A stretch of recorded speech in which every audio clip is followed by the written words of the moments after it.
इन इंद्रियां जब बहुत चंचल होने लगे तो उनको उसी तरह से समेट लेना चाहिए अंतर में, जैसे कच्छप समेटता है।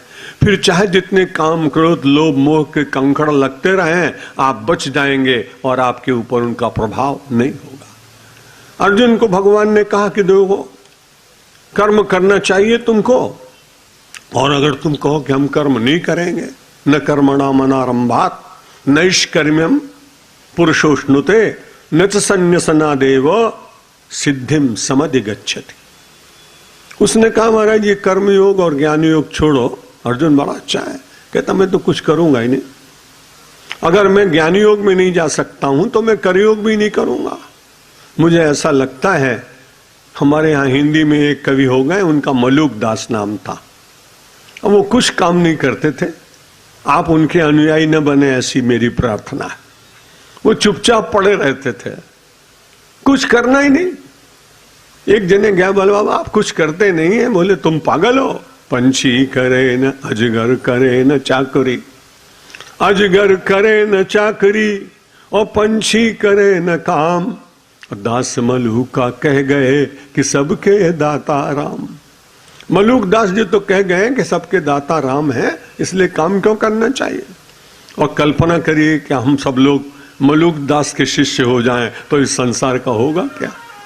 इसलिए भगवान ने कहा नहीं, कर्म करो और कर्म करो। कर्म करते समय पहले सुन चुके हैं आप ये श्लोक, कर्मण्येवाधिकारस्ते, सबको याद। मां फलेषु कदाचन मां कर्म फल हेतुर्भू माते संगोस्त्व कर्मणि। आप कर्म करें और फल न चाहें। अच्छा, मान लीजिए कि आपने कर्म किया और फल खूब चाहें और फिर आपको अनुकूल फल न मिला, तब क्या होगा। तो आपका मन उदास हो जाए, आपको पीड़ा होगी, आपका परिश्रम आपको स्मरण दिलाएगा इतना श्रम किया और कुछ मिला नहीं। इसलिए आप कर्म करें और फल निश्चित रूप से आप ऐसा मान के चलें कि जब धरती में आप बीज डालते हैं तो धरती माता आपको फल देती है, पुष्प देती है, सुगंध देती है, रस देती है। तो परमात्मा जिसके लिए आप कर्म कर रहे हैं या जिसके हुए मानकर कर्म कर रहे हैं, यदि कर्म आप जगत को परमेश्वर का रूप मानकर करें तब तो बहुत ही अच्छी बात। तब तो कर्म आपका कर्म रहता ही कहां है, वो तो पूजा हो जाती है। इसलिए श्रीमद् भगवद गीता बार बार कहती कर्म करो, लेकिन एक बात का ध्यान रखना, स्वकर्मणा तमभ्यर्च्य। अपने कर्म को अर्चना बना दो। जैसा भगवान ने थोड़ा सा मुझे कृपा करके दिया वरदान कि मैं प्रवचन नहीं करता हूं, पूजा कर रहा हूं, ये विचार मेरा सुदृढ़ होता जा रहा है। अब मेरा ये प्रवचन, मेरा जो कर्म है, ये अंतर से परमात्मा की अर्चना बन जाएगा, ऐसा मेरा विश्वास है। और निश्चित रूप से मुझे कई बार ऐसे उत्तर मिल जाते हैं कि आपने मेरी अर्चना स्वीकार की या नहीं। भगवान मुझे बता देते हैं, आपको मैं क्यों सब बताऊंगा, अपने सीक्रेट कोई दुनिया में किसी को बताता नहीं। तो मैं आपसे निवेदन कर रहा था कि भगवान ने कहा न कर्मणाम अनारंभात्। अगर तुम ये सोचो कि मैं कर्म नहीं करूंगा और अनारंभ हो करके रह जाऊंगा, तब ये बहुत अनुचित बात होगी।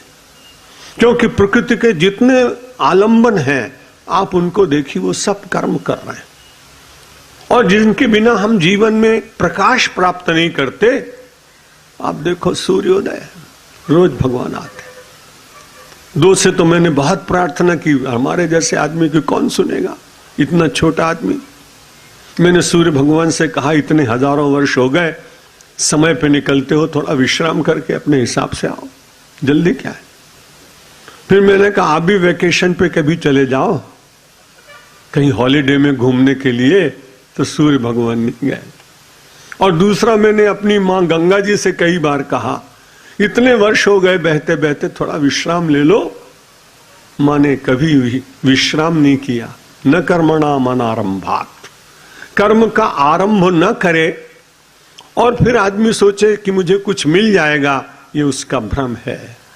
इसलिए व्यक्ति को उसको, और वो समझ ले कि मैं नैष्कर्म्य में पहुंच गया हूं। न कर्म करने वाला व्यक्ति कई बार ऐसा सोच ले कि मैं तो बिल्कुल नैष्कर्म्य की स्थिति में पहुंच गया हूं। नैष्कर्म्य की स्थिति नहीं है, वो आलस्य की स्थिति है। वो अपने कर्तव्य से दूर भाग जाने की स्थिति है, वो पलायन की स्थिति है। और हमारी संस्कृति पलायनवाद को स्वीकार नहीं करती।